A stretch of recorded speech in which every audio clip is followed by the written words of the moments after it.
Startup reality check powered by your Traction Lab team here.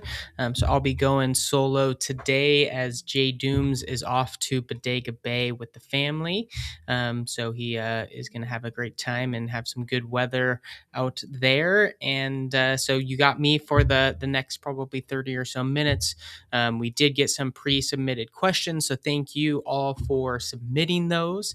But always, as we do, is we prioritize the live ones. So would love to make sure we get your live questions answered.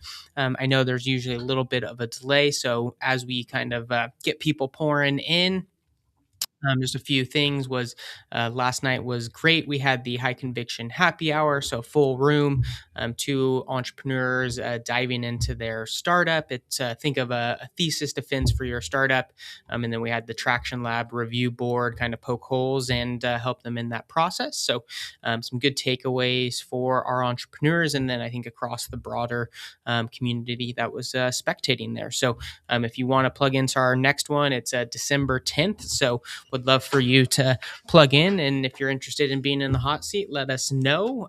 But nonetheless, it's great to be in that space and learn from one another. Additionally, we are ready to rock and roll with the Traction Lab investment readiness engine. So be sure to get those applications in. We'll be honing in our cohort and starting our 9-month journey of support. So would love to make sure you're dialed in for that opportunity and don't miss the application. So I'll be sure to drop those in the chat, but basically just go to tractionlab.io and it'll be in that space. But looks like we got a critical mass at least here. So I'm going to say hey and would let me warm up that chat. So hey, let's hear what you're working on. And what questions you have. All right, let's do it. So maybe I've sufficiently bought some time here. So I'm going to hop into the first question. So this was a pre-submitted one. And again, we prioritize the live ones. So let's get those live ones rolling in. But the type of venture here, it's an agentic AI for security operations. It auto triages and closes tier 1 alerts. Whew, that's over my head, but nonetheless, we'll dive on in. In terms of stage, they're a pre-seed. They're raising a seed round, and then in terms of kind of that ladder of evidence, they're starting to kind of move to what we'd say is like that rung 4. So they got some paying customers going forward. They say they have 6 enterprise design partners running the agent in staging. They have an alert volume about they have the alert volume down about 40% in their test environments. Every one of them has told us they want to move production next quarter. None have signed anything. We're putting together a $4 million seed deck built on those 6 logos. So their question is our investors keep saying the pilots aren't traction. What do we need from these 6 before the number is defensible? And so, really great question. I don't know that it's a specific amount that you need. I think what they're really hinting at is you haven't really fully tested for the desirability yet. So there's interest in terms of them trying it out and giving you feedback around the feasibility, but we haven't yet had a true ask of them becoming a paying customer. And so we really need to move them and see not only are they interested because they're interested in trying it out and giving you feedback, and that's the currency I think they're sharing of how they're compensating you for the pilot and the value that they may or may not be getting. But the other element is going to be tying into how do we actually measure intent, and we need to put a sufficient offer in front of them. And so a couple things, again, this is kind of the risk of the unpaid pilot is we're testing more of the feasibility. So how does it work? And can we deliver the value than it is? Is there true willingness to pay? And so we don't want to optimize for what we call like freeload or fit of the people who want to try it out. And when push comes to shove of becoming a paying customer, they're not necessarily as keen in that process. And so some of the frameworks we've used is the team framework. So you can ask for more time, more effort from them, access and money. But in this case, we need to move from pilot to ultimately paying customers. So we need to see what would cross that hurdle. And so we hope, and I know hope is a challenging word in the space of startups, but one of the things is we would hope that we would have outlined specific requirements within the pilot. So if you didn't do that, it's going to be a little bit more of a messy conversation versus if we outlined, hey, we're giving you free access during this 3-month period. This is the value that we're going to ultimately be able to create, or these are the leading indicators of the end value or outcome you're ultimately seeking. And at that point, that should then trigger them becoming a paying customer. And so if we haven't done that, we're going to have to then go back and define those terms, and then likely I wouldn't say do the unpaid pilot to then go into the paid pilot, but that's actually what we're aiming for, is can we see if there's actually true willingness to pay. And so that's going back to your questions, is investors keep saying the pilots aren't traction, and that's exactly it, is that it's movement in that direction, right? We're moving up the ladder of evidence, but it's not truly traction in terms of evidence of customer buying behavior, right? They're currently buying your solution just through time and feedback, but not actually through dollars. And so if you're raising a seed round, they're kind of like, well, what are you going to do with this capital? Because we don't yet know if there's anyone that's truly willing to pay. And so the question I would go to you on to start thinking about is how many pilot customers do you have? And like, what's our assumption of these becoming paid customers? If it's 100% and you only close 2 and say you had 10, that's a big risk, right? Is like, that's then not going to stand as strong as you actually getting all 10. So I would draw some of that clear assumption of saying, okay, we're with X number of pilots and we believe that X number of them will actually convert with a sufficient offer in front of them. So that's how I would maybe recommend going forward. So with that, I'll pause here, see if there's any live questions. So I'm going to share, what questions you all got.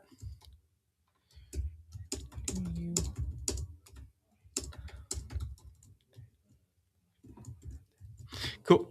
Alrighty. So trying to multitask and speak and do all the things. So, but again, thanks everyone for being on live, and appreciate the pre-submitted questions. It makes our job easier, certainly in answering them live for all of you. And so hopefully you're listening to the recording as well, so you can actually get the answer, I guess.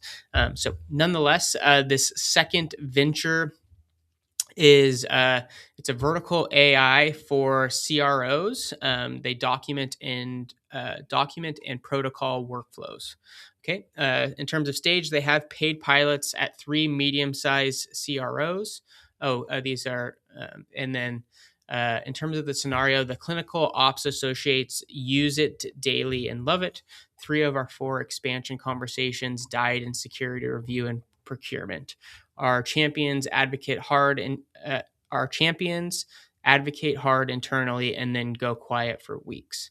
Do we keep arming the users and hope they carry us through procurement, or restart the motion at the VP level and risk burning the champions who got us there in the first place? And so really good questions. And so great on getting the paid pilots.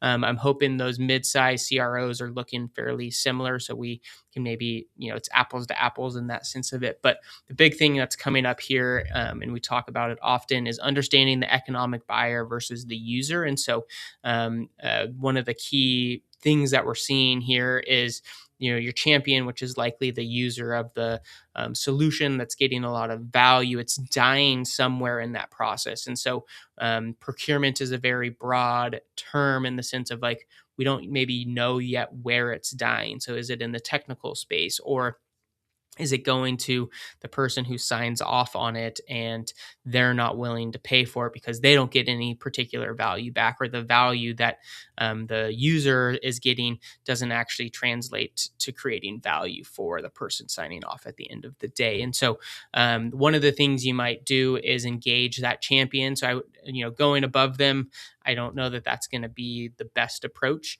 But one of the things you can do is say, who needs to be a part of making this decision? And can we all get in one room at a time and see if they can bring everyone together and have a conversation of what procurement looks like, and seeing where that the things are ultimately dying. And so what we want to learn is that is it dying because of who signs off from a budget, or is it a technical thing because it's changing some budget allocation that they thought they might get, right?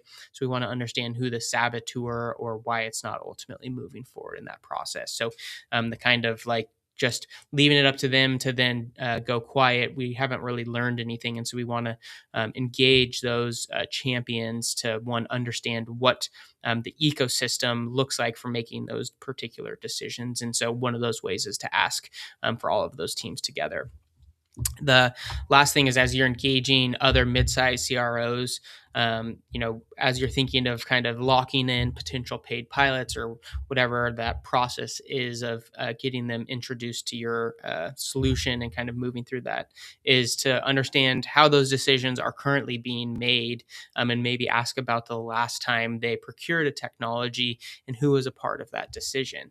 If we don't know those key decision makers and decision points in that process, we're kind of going at it blind, and we're creating value for that user, but not the economic buyer that we need to at the end of the day.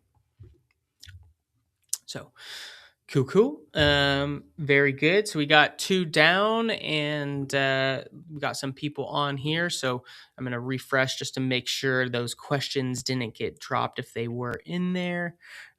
Looks like we did get one, so appreciate that. I needed to refresh my LinkedIn. So nonetheless, here we got a couple questions. So thank you, Humberto and Peter. So it was fun seeing you yesterday, Peter. Thanks for coming to the High Conviction Happy Hour.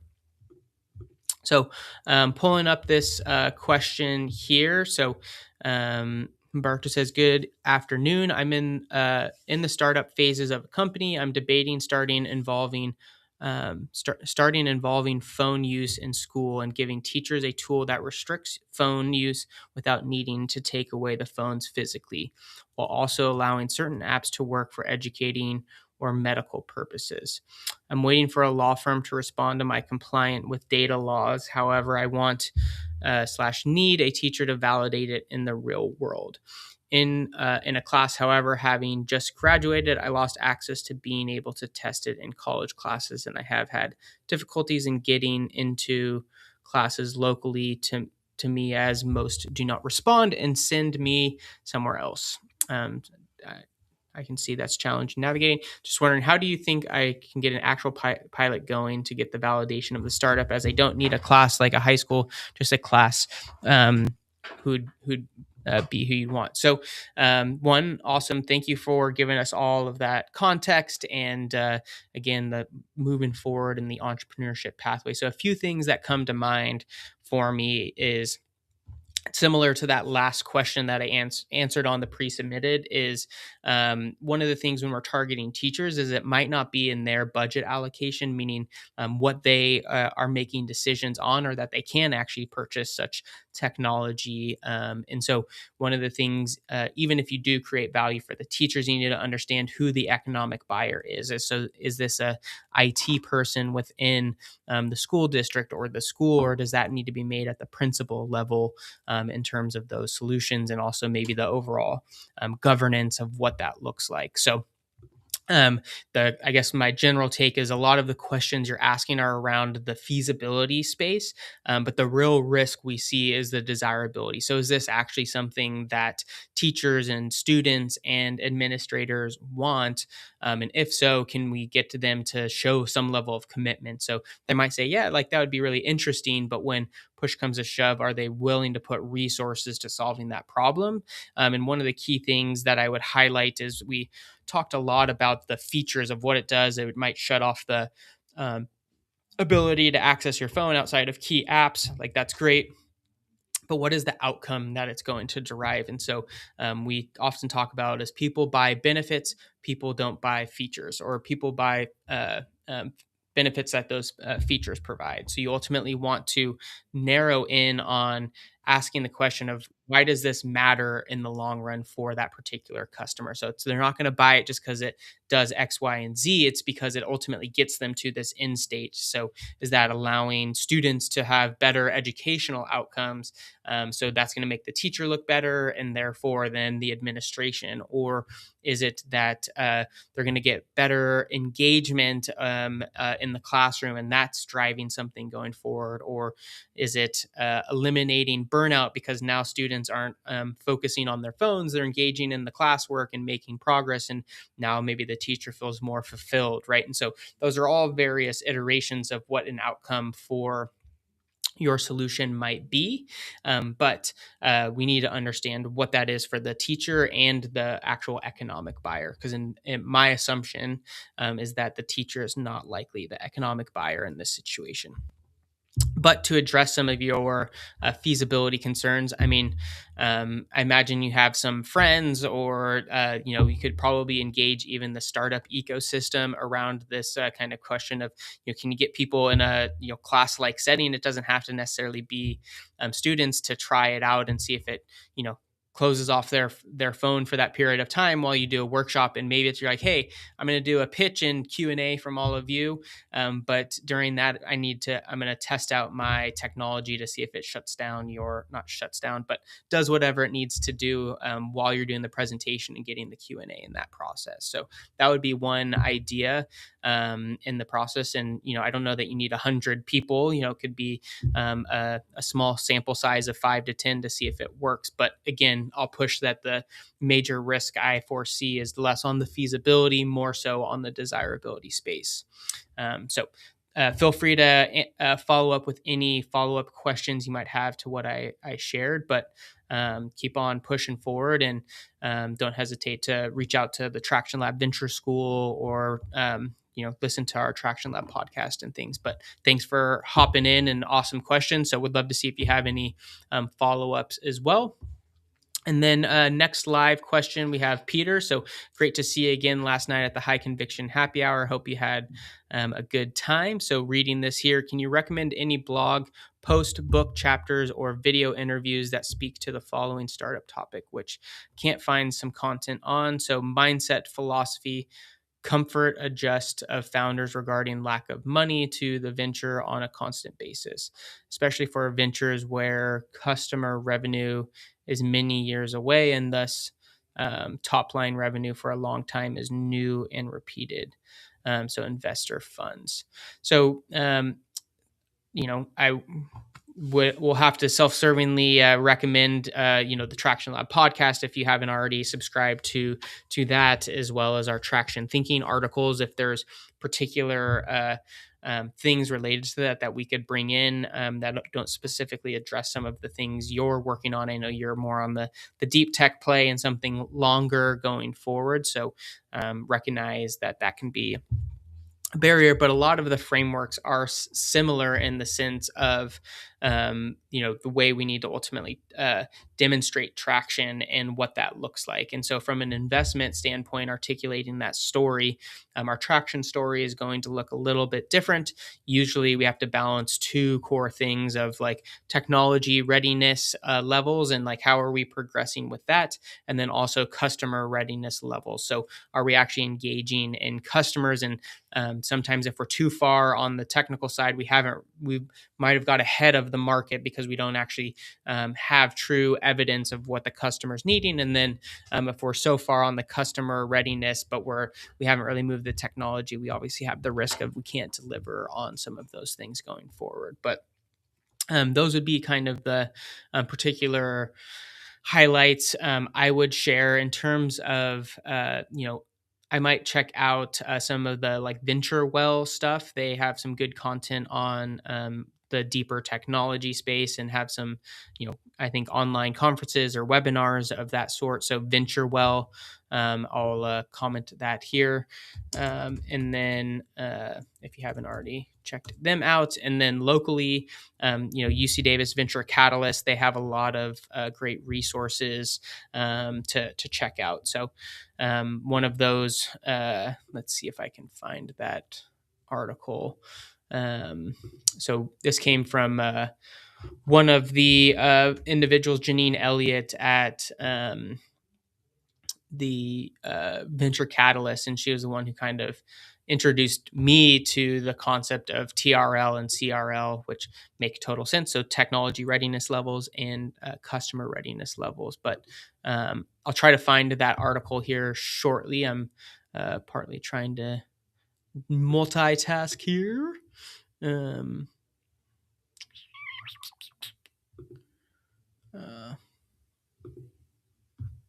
I'll have to follow up in a bit on that. But if you just typed in TRL, CRL, you should find it. So apologies for not being able to find it as quickly as I would have hoped, but nonetheless, so those would be kind of some of the ones that come to mind. If there's something more specific, let me know. I think in terms of let me look again at this last kind of component.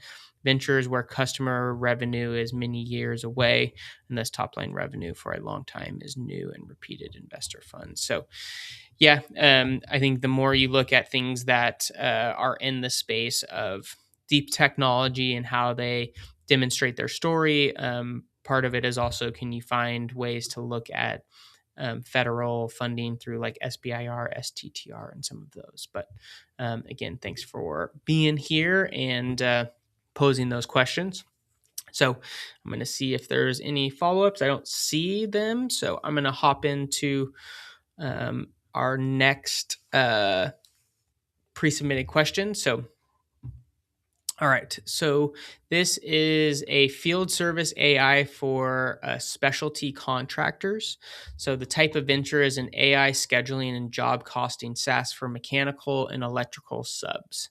The stage, they're at 340K ARR. They have 11 customers. The scenario they're dabbling in is every one of those 11 closed differently. 2 from a trade show, 3 from a partner referral, 1 from a LinkedIn thread, the rest from my own network. Sales cycles run 6 weeks to 9 months. I'm about to hire 2 AEs and a demand gen contractor. How do I tell whether I have a channel or 11 coincidences before I spend 400K finding out? Well, I think you've kind of highlighted with your own question the big risk that you're potentially going to double down on. So I think adding 2 AEs is going to be a lot when we don't have really the repeatability that we want. So you could do the repeatability kind of alignment test that we talk about, which is having the same ICP with the same urgent problems. We get in front of them with the same channel. We have the same motion, meaning the process is the same, and then we start to have that same objections. And so the key thing in order to be repeatable, we need to have predictability. So again, we talk about predictable, repeatable, scalable.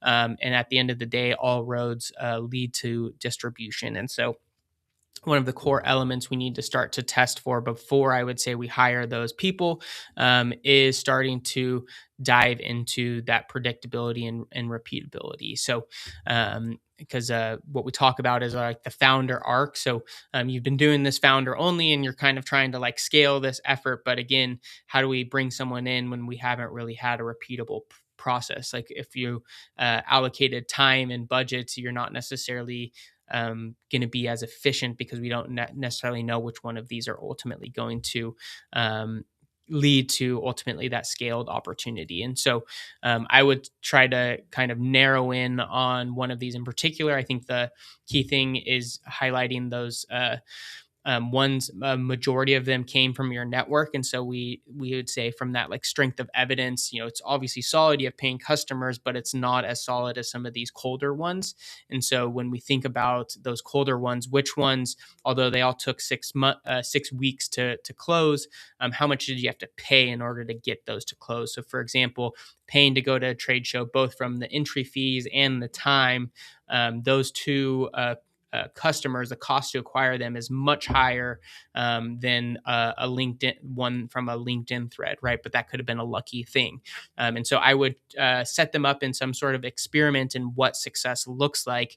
And then once you can find that predictability, I then would feel comfortable saying, let's make the bet of bringing on an AE to help in that process. And again, it would be moving in the founder only to founder-led to founderless process. So don't just hire that person and say, here's our playbook when we don't have one, because you're not really that repeatable going forward. So that's what I would highlight there. And let's see if there's any additional live questions coming in. Going once, twice, thrice. All right.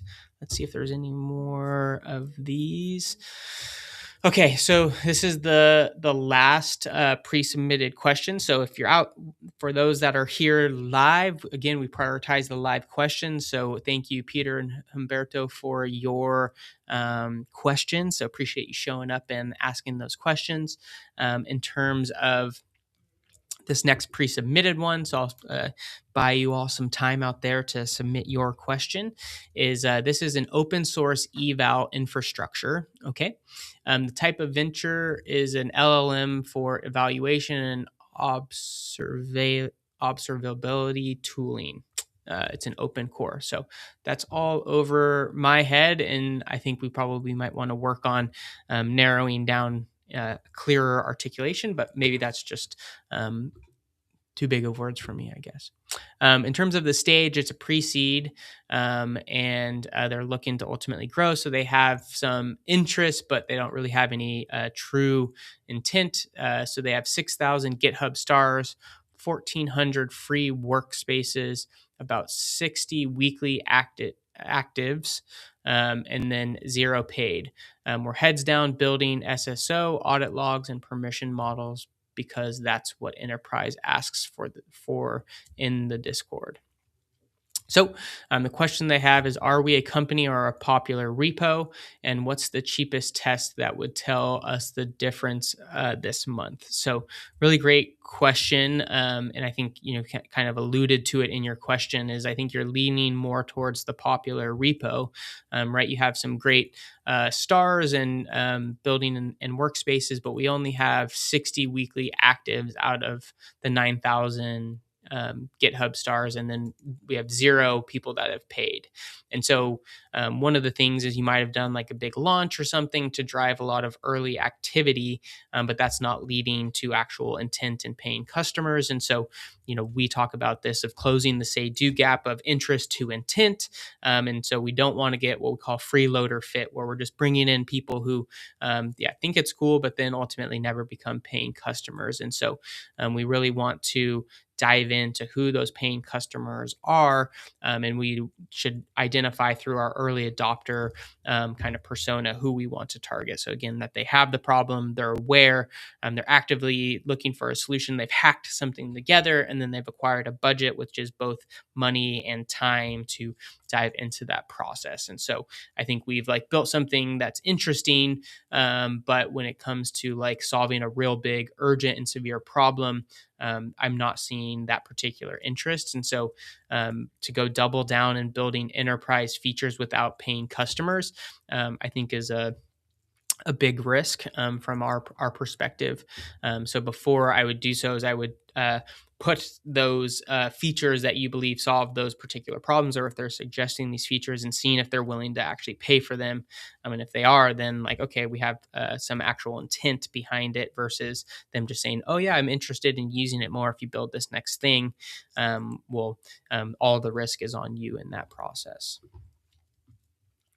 All right. So with that, no additional questions there. So I will give it one last refresh, but as I do so, and maybe let the LinkedIn fill up, looks like I did get one, so sufficiently filibustered. So thanks again, Peter, for your question here.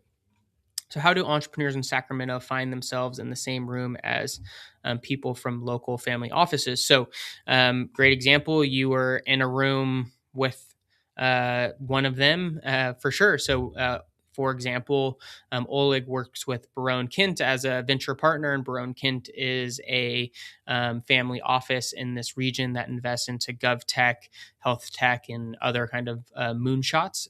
So by showing up to those types of events, additionally, one that's coming up at Sac State, it's a run by DCA Partners, which is a PE firm. They again, maybe not a family office, but they're talking about ESOPs and mergers and acquisitions, and so that's likely a room that I would engage. And so I again, just as you're like looking for customers and what you're, maybe not you specifically, Peter, but I'm using the you, the larger you, is um, understanding that you're not selling, like in terms of trying to find a family office, is you're looking for likely a specific individual, and understanding like where are they ultimately showing up. And so it might be some of those particular events. Maybe they attend Sacramento Metro Chamber galas or something. And so finding your way into that space, whether as a member or whatever that might be. But I would just kind of follow them on LinkedIn and see what they engage in. What events do they attend? Are they judging a pitch competition? Are they an LP in a certain fund? Oh, I didn't mean to do that. Are they an LP in a certain fund? And so they maybe attend things that they judge or are involved in.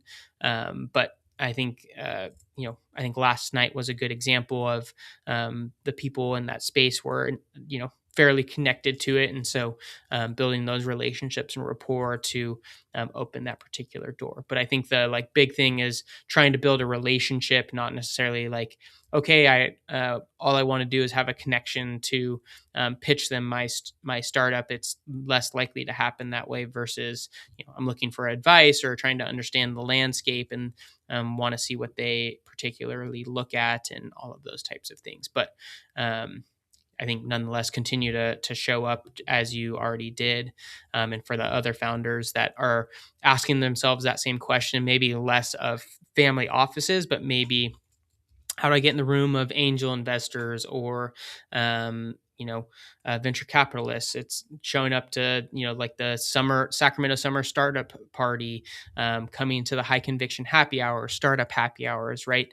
And going around and having conversations. And it might not be where there's hundreds of them in one room, right? But there might be the one or two, and you just have to have conversations with them or know kind of what they ultimately plug into. But great question. And I know it's easier said than done, but nonetheless, it's kind of that showing up and trying to build genuine relationships. But awesome. So I'm going to kind of, if you have a additional live question, I will take it. But I will kind of do one filibuster kind of shout outs of things coming up. And then if not, then I will continue on. But again, applications are live for the Traction Lab Investment Readiness Engine. So I know a couple of you on here have applied. And so we're looking forward to further discussions around all of that.